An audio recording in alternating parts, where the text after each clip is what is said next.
We have the man that everybody is talking about, Jadeveon Clowney, #1 defensive end, #1 player in the class of 2011. And you talk so much about it's so tough to find guys that are 6'6", 240 defensive end position that can run like deer. Well, that's why we have this ESPN the magazine, because if you had any question where to find this guy, you'll see the cover boy right here. Jadeveon, you see your face right here on ESPN the magazine? Yeah. How does that make you feel? I was excited about it. Still is. Came out to the school, everybody picking up the magazine, giving me the sign on. I was happy about it. Ballpark, how many of these have you signed over the past couple weeks? About 40. 40? 40. They just came to the school 2 days ago.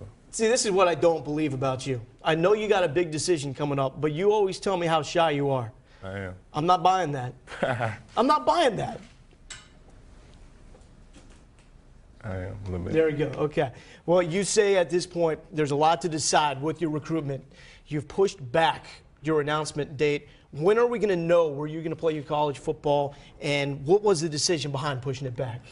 You're going to know on the 14th, and I pushed it back because I wasn't really sure what school I was going to go to. I had to take a visit to Clemson, and I actually enjoyed it. So they back in the mix a lot. They one of the top schools. I'm thinking about them in South Carolina, Alabama. Well, we saw you out in the newsroom watching the coverage of Clemson, raving about Sharon Peak, one of the top receivers in the nation, talking about Tony Stewart, a guy ends up going to Clemson, Stephon Anthony as well. When you hear those guys coming off the board and that's one of the schools you're considering, what does that do to your interest?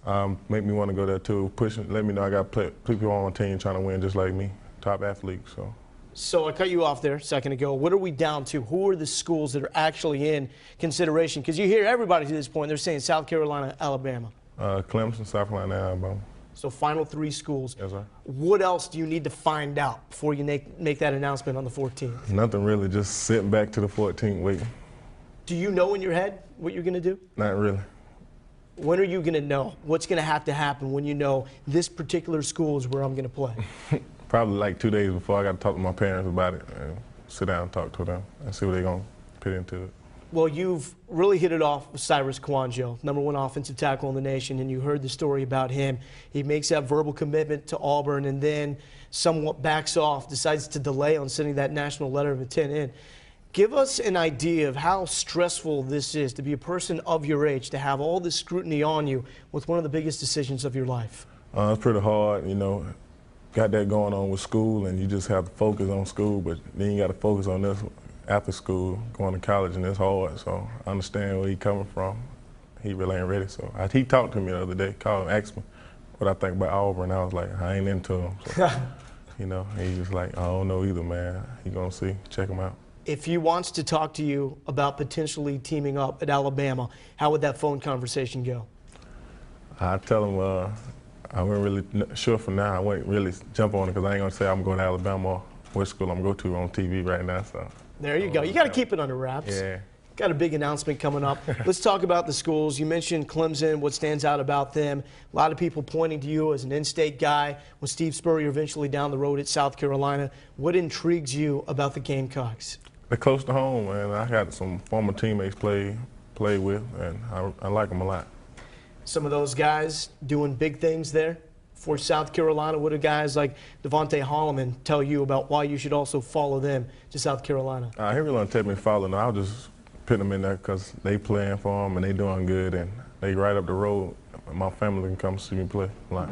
Now, a lot of people want to know, okay, if we get Jadeveon Clowney, the #1 player that a lot of people have seen in many years, how is he going to look in our college football uniform? Well, because of VA Sports, we got you wearing #7 for Alabama. How do you look? Look good on there. The #7, is that staying with you? Yes, sir. And then for South Carolina, the #7 as well. You hit people harder than that, though, right? You know it. Jadeveon Clowney, also in the mix with the Clemson Tigers. What is it like at this point to just have a normal life, like a teenager like yourself, and just to go out and do normal teenage things? Really hard. You can't really do it because, you know, if you go out there wilding in the streets or anything, people going to see it, and then they always go back and say, oh, he got some bad rap on him, and you really got to stay focused in school and stay out of the streets and stuff, so you don't get to hang out like you want to, so, you know. Well, you heard the chants when you went to that South Carolina basketball game. We want Jadeveon. They're working on him. He is the #1 overall player in the class of 2011, but Reese, We're going to have to wait, still making up his mind on February 14th, his birthday, when he's going to make that decision, turning it from V-Day to D-Day.